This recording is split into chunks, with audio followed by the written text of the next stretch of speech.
We probably want to release. I think so, right? Talking about Gummo? Yeah. I You think were asking we're if gonna it have was to. an Exploitative. Alright, so hello, welcome to Loyalty Cup Reviews, or at least another one, right? I'm Richie Molina. I'm Sean. I'm Andy. And today we're going to be talking about the Harmony Korine written and directed movie, Gummo. I'm going to jump right into the hard question, guys.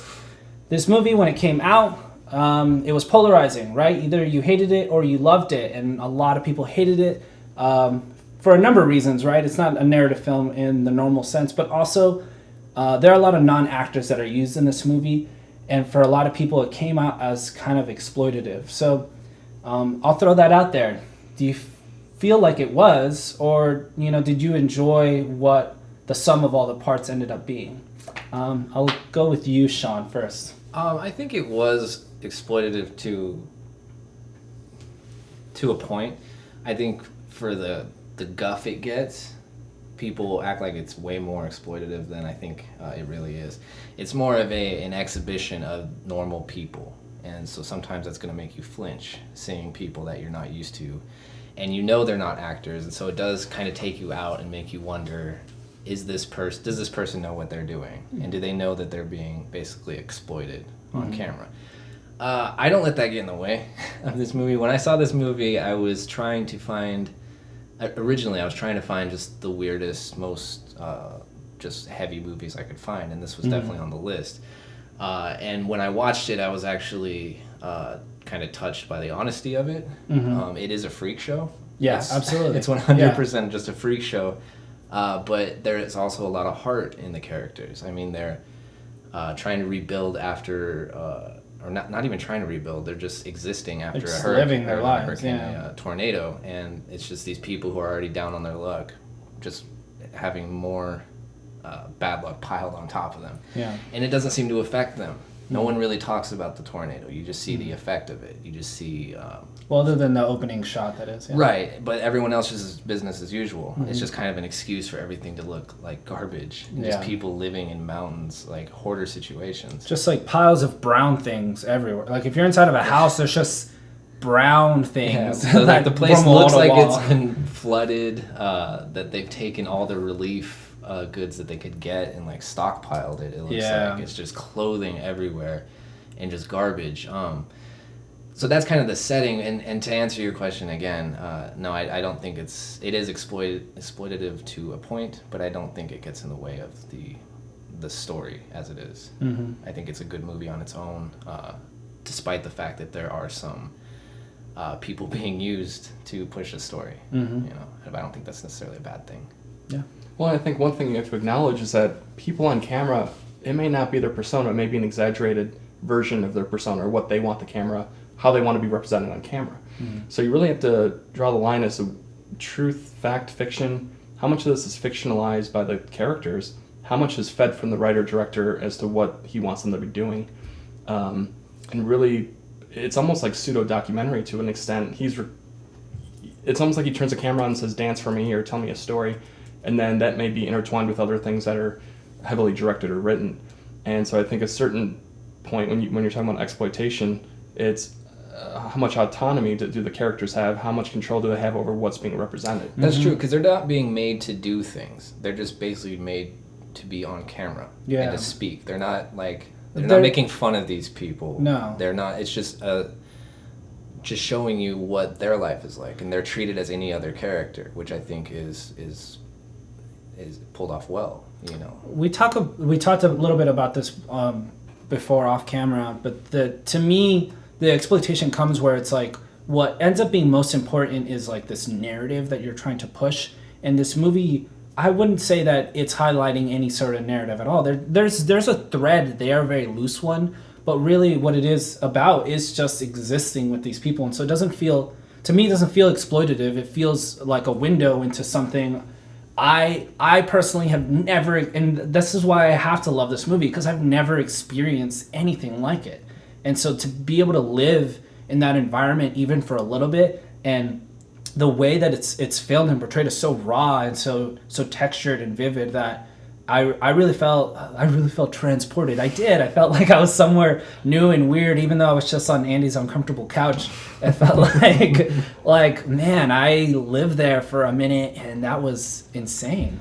Well, and I think one argument against calling this movie exploitative is that Harmony Korine is in it. He's credited as the boy on the couch near the end, and I don't think he would have done that by any means if it were more of an exploitation kind of thing. And not only is he in it, he plays such a strong character. You wouldn't necessarily assume that's him.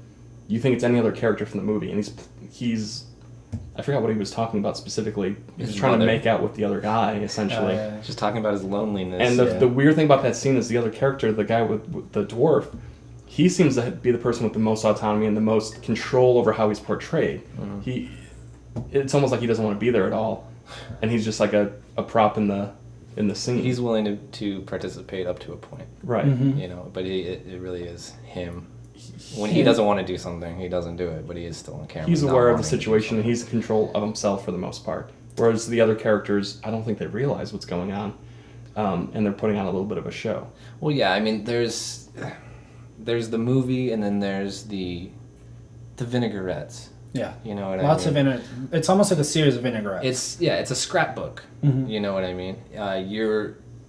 If you look at a scrapbook with your family, you're with the family, and then you're looking in at these other parts of that story. Yep. So you get to hang out with certain key characters, and then it's just sprinkled around these other lives that are going on within this world. And that, I believe I read, was the movie's like 75% scripted, and then the rest is just the camera on these townspeople, just letting them rip. And I think it really... Just farting, flatulence. There's a lot of gas, guys. Yeah. And I just think it works. I love this movie. It is very intense, especially when I first saw it, and when I show it to people, people have an opinion on it. But I think, and it deserves that opinion. Yeah, but I think you can't walk away without an opinion on right. this. Yeah, but it is good. I think it's a good film. There's certainly a lot of movies out there that just want to shock you, and they want to just do the weirdest thing that they can. Especially after this movie came out, a lot of people kind of ape this film and what it does. Oh, absolutely. But I think just getting past all of that, it's just a great movie. It's good. I watched it this morning. It's still awesome. Andy, I don't know if I've heard from you yet. If you like this movie, like I'm not sure. I love it, yeah. Yeah. I think it's great, and I think it opens up the pathway for other artists or directors to make things that are a little out of left field and don't necessarily immediately have a place in like Hollywood or feature filmmaking that may show up in a theater somewhere. I'd be surprised if this was shown in any theaters when it came out. I'm sure there was such a negative reaction to it, but I think the fact that it's been exhibited in museums, it's been widely controversial, those are all things that kind of point towards this being more than just a film. I think it does become art to a certain point. I think the fact that, Harmony Korine used kind of these snippets of small little scenarios that aren't narrative, it's like an implied narrative, with almost a lack of dialogue. It gets so visually dense that kind of creates the piece itself. It could almost be a silent film if you cut out all the dialogue. And it would definitely be a silent film. It may act if you cut out all yeah, the actually, if there wasn't any sound, it may equally work as a silent film, is what I'm trying to say. Yeah, I agree because of it's so visually dense and the characterization, like it flows through so well that you still get an idea of what's going on. Yeah, absolutely. I'll say with this movie, because I felt transported, it was hard for me to even pay attention to the filmmaking, but there are really some distinct touches. There are a lot of vinaigrettes, and in some of those vinaigrettes, it's like they're actually documentary style, where it's not even necessarily saying go to some character, but rather it's like, I think what I'm watching is somebody in their actual life just show me their home. There's depictions of mental illnesses, of disability, of poverty, of violence, and of honestly just like deranged like children, just like children who just want to be awful to each other. Because it's done what to me seems like, and I don't know, maybe you can correct me, what seems like it's done, for sure I know some of it's done on DV cameras, on DV cassettes, and I think some of it's done 16 millimeter. It all just feels like I'm kind of just watching a series of somebody else's home videos. Yeah, and you'll have these moments where you're kind of taken out of the story and shown these vinaigrettes, where it's just two maybe unrelated things going on. You've got the video being played and then a narration of some horrible event being played over it to, you know, great effect, I think. You've got the imagery of that girl throwing rocks while there's narration of a woman or a girl speaking about being sexually abused by her father, and then it cuts to that picture of the guy. You can put the things together. It's really powerful. It has a really heavy effect. And there is that kind of, just that heaviness throughout the whole movie of just that nihilism and that hopelessness and that just kind of being a victim of your circumstance and not really even knowing that you're a victim of your circumstance. And that's what I would say is that to me, they're not victims, right? They're just... They don't know any better. Yeah, to them, it's not a movie about people pulling themselves out of their circumstance. It's a movie about people just in their circumstance. Like, you just watch them do their lot. And I think this movie culminates in this scene where this mom is navigating around just piles of clothing and just like hoarding mounds, what I'll call them, hoarding mounds. With this plate of spaghetti balancing act all through the house, and she gets to the bathtub where her son is, and there's just grime all over this bedroom, and because of I don't know what type of stock it was on, but all the colors just pop in a way that looks so vivid. And in the bathtub, there's one of the kids portrayed in the movie, but also just the brownest, grossest looking water that he's bathing in. She balances, you know, without skipping a beat. There's no hesitation at all in anything that anybody's doing in this movie because they're just living their lives. Just all normal. She puts down the spaghetti in front of him, and you hear the slurping, you feel the textures, the water, the grime. You're so close to this kid, and it's so close that like it's almost fisheye. It's so close, and at some point she brings to him like a candy bar that she buys for dessert, and he opens it up, and you feel the crinkle, and you hear it. And it falls into the tub, and I just like, oh, that's so gross. And he, without skipping a beat, picks it up, and he just like breaks it up, and he starts eating it. All while she's shampooing his hair. Oh yeah. And there's just a casualness that and a authenticity to everything. That you feel like you're there. These people have always been here. They do normal things that we do, but their circumstance is so strange, and they're so built around their circumstance that things like his bathing, how he takes his meals, how he exercises, how he makes his money. You know, it's all normal things that we all do, and it's normal for him too. But when you compare it to your own life,